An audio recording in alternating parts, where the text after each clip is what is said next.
Jadi jemaah sekalian,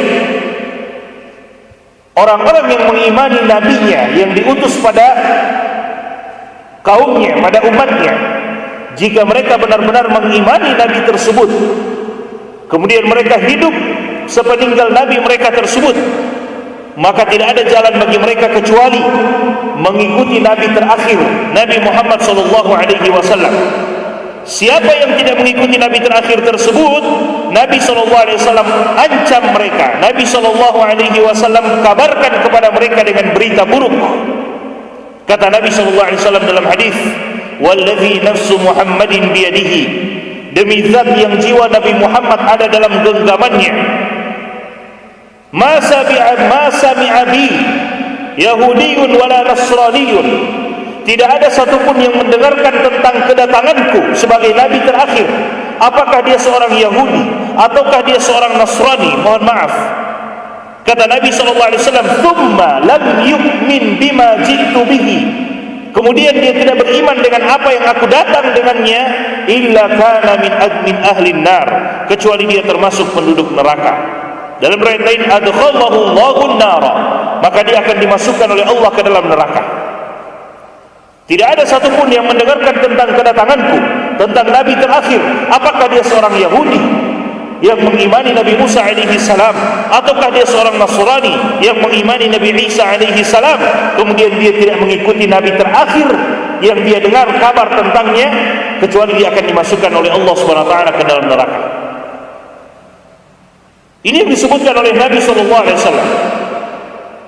Bahkan jemaah sekalian, mungkin kita sudah pernah mendengar kisah bagaimana Nabi SAW pernah berjalan bersama dengan Umar radhiyallahu taala anhu.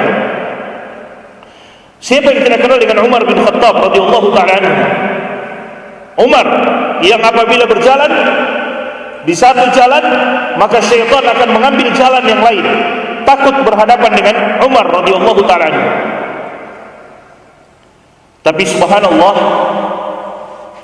suatu ketika Nabi SAW sedang berjalan bersama dengan Umar, dan ternyata Umar radhiyallahu taala anhu sedang memegang beberapa lembar kitab Taurat.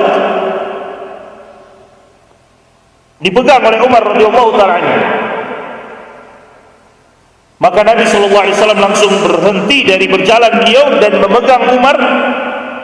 Kemudian Nabi SAW mengatakan kepada Umar bin Khattab, "Afi syakkin anta ya ibn al-Khattab?" Apakah engkau berada dalam keraguan, wahai Umar bin Khattab radhiyallahu taala anhu? Karena Nabi SAW melihat Umar memegang Taurat.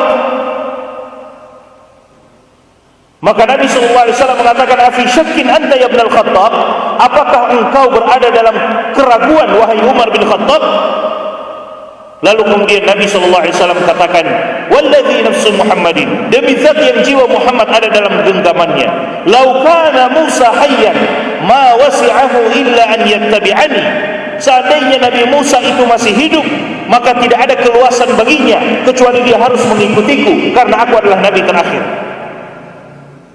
Seandainya Nabi Musa itu masih hidup, maka tidak ada keluasan baginya kecuali dia harus mengikutiku. Bagaimana dengan kaumnya Nabi Musa alaihi salam?